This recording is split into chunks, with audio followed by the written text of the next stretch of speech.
रुपयाच्या जोडीत हे दोन्ही पैलवान लढलेले आहेत. माऊली कोकाटे सराटी गावचा सुपुत्र, हनुमान आखाड्याला सराव करणारा आणि दादा शेळके बेंबळे गावचा सुपुत्र, आंतरराष्ट्रीय क्रीडा संकुलाला सराव करणारा पैलवान, अशी कुस्ती चालू झालेली. दाद्या बोला. पैलवान किती मोठा झाला. हा महाराष्ट्र केसरी झाला, हिंद केसरी झाला, कामा पैलवान झाला हा किंवा राष्ट्रीय पदक विजेता झाला. बर. त्या पैलवाना मागे कष्ट घेणारा हा आई बाप तर असतातच, हो पण आई बाबापेक्षा जवळून कष्ट घेणारा पैलवानांचा तो वस्ताद असतो. बरोबर. पिक्चरचा हिरो सगळ्याला दिसत असतोय, पण पिक्चरचा डायरेक्टर कोणाला दिसत नसतोय. मूळ भूमिका डायरेक्टरच्या भूमिकेमध्ये वस्ताद असतात म्हणून पैलवान चमकतात. ज्या वेळेला आम्ही काका पवारांकडे तालमीत होतो, हा त्यावेळेला हा दादा शेळके 70-80च्या गटात खेळत होता. बरोबर. अकलूज वर आलता तिथं. दादानी रोज दाद्याला शिव्या सर द्यायच्या. गायकवाड सर फिरतारा गायकवाड सर दाद्या म्हणायचे, दाद्या तुझी परिस्थिती बघ आणि तशी मेहनत मार. शिव्या देऊन देऊन तात्यांनी दादाला इथपर्यंत आणला. बरोबर. मगाशी तुम्ही सांगितलं दादाचं गाव बेंबळ, हा तालुका माढा आणि जिल्हा सोलापूर. बरोबर. दादाची आई 2 शेरडा सोडायची, दुसऱ्याच्या बांधाला बांधायचं, तिथलंच खुरपायचं, ते शेरड्याला टाकायचं आणि रोज घेऊन घरी यायचा. आणि ज्या वेळेला आम्ही पुण्यातले बावधनची मंडळी आणि त्यांच्यात मी होतो, आम्ही पंढरपूरला कार्तिकी यात्रेमध्ये गेलो होतो. हा तिथं जातीवंत खिलारी गायांचा बाजार भरला होता कार्तिकीला. कार्तिकीला.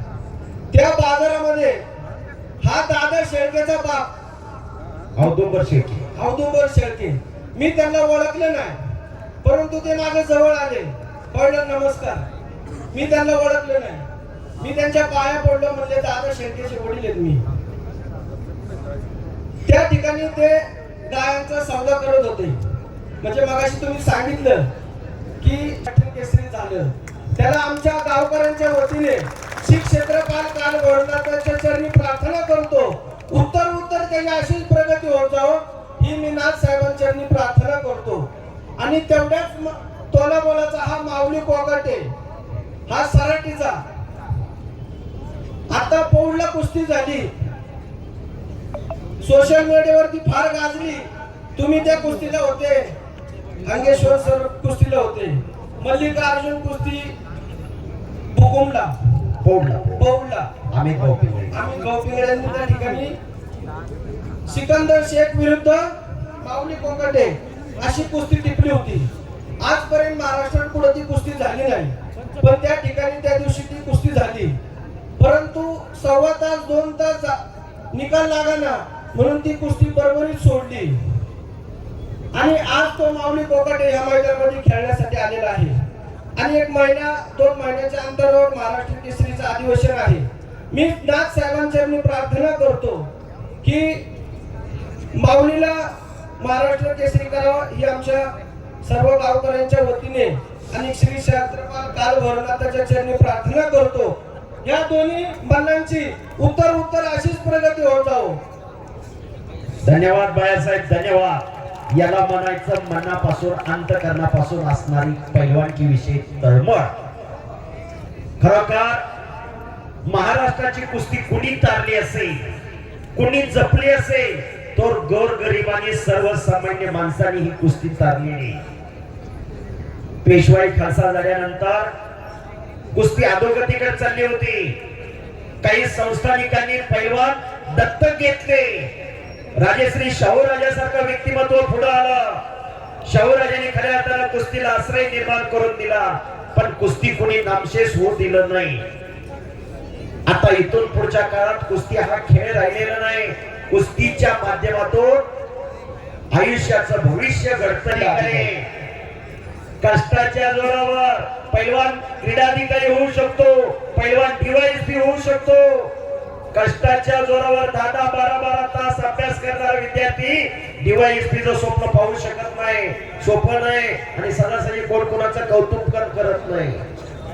कष्टाच्या जोरावर पैलवानने खऱ्या अर्थानं जन्माची भाकरी मिळवू शकतो. पैलवान कुस्ती करा. आज कितीतरी पैलवान राजकीय क्षेत्रात अग्रेसर आणि फेरी पटाची पकड घेऊन माऊलीने कब्जा घेतलेला आहे. दादा शेळकेचा दोन्ही पैलवान हुशार आहे. कुस्तीला अनुभवसिद्ध पैलवान आहे, तज्ञ पैलवान आहे. दोघांनाही चांगले वस्ताद आहे. कष्ट आहे, खुराक आहे. पैलवान 4-6 महिन्यात वर्षात होत नाही. आता 10 वर्ष असावी लागतात. जर पैलवान मोठा झाला, चांगला झाला तर आयुष्याचं भविष्य या माध्यमातून घडवू शकतो. आयुष्याचा पगार आणि फंड काढू शकतो. 5-10 वर्ष पैलवानकी केली तर. शाबास माऊली. हो हो आणि